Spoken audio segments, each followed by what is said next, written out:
Hello বন্ধুরা, good morning. আজ সকাল থেকে ভিডিওটা স্টার্ট করলাম। এখন বাজছে মোটামুটি 7:30। তো আমার স্নান, পুজো, রান্নাবান্না, সংসারের কাজ সব কমপ্লিট। ছেলেকেও রেডি করে নিয়েছি, নিজেও রেডি হয়ে গেছি। এইভাবে বেরিয়ে পড়বো অটো করে। আর কোথায় যাচ্ছি যেতে যেতে বলছি। তো যাচ্ছি অনেকেই, তো একটা অটোতে যাচ্ছি আমরা মাত্র এই কজন, কারণ অটোতে বেশিজন ধরে না, তাই বাড়ির থেকে রিজার্ভ করে নিয়েছিলাম। আর এই যে যাচ্ছি হচ্ছে আজকে দুর্গাপুর ওল্ড বয়েজে। সেখানে আমার ছেলে আর সবার যারা যারা ড্রয়িং শেখে সবার ড্রয়িং পরীক্ষা দেওয়াতে।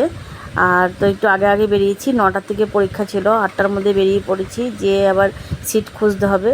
এই যে Durgapur boys high school, old boys high school. তো যেখানে যে সিট খুঁজে বসিয়ে দিয়েছি। আমার ছেলে দিচ্ছে আদ্য।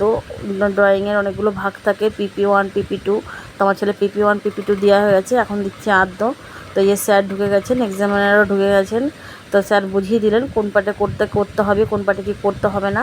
তো আমাদের এবার বার করে দিয়েছেন, আমরা বাড়ি চলে এসেছি, কেন এবার পরীক্ষা শুরু হয়ে গেছে, ওখানে আর অ্যালাউ করবেন না। তো আমি গোটা স্কুলটা একটু ঘুরে ভালোভাবে দেখে নিচ্ছিলাম।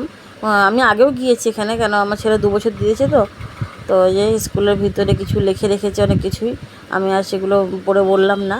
আর এদিকে আমার ভাগ্নি, যে বললাম পাশের বাড়ি, ও একটু বড় হয়ে গেছে, ওদেরটা আমাদের ভিডিও করতে দিচ্ছিলো, কোনো অসুবিধা নেই। ম্যাম বলেছিল কোনো অসুবিধা নেই, ভিডিও করতে পারেন। তো আমি একটু ভিডিও করে নিলাম ওরটা।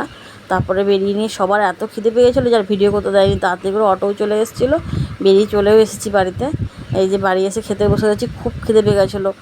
12:30 বেজে গেছিলো বাড়ি আসতে। আর সকালে কিছুই খেয়ে যাওয়া হয়নি, রান্না করেছিলাম, তো কী হয়েছে, খাওয়া হয়নি। তো আমি খেতে বসে গেছি, রান্না করেছিলাম লোটে মাছ আর রিঠা মাছ। তো ভিডিওটা কেমন লাগলো, ভালো লাগলে প্লিজ একটা করে লাইক করবেন, ধন্যবাদ।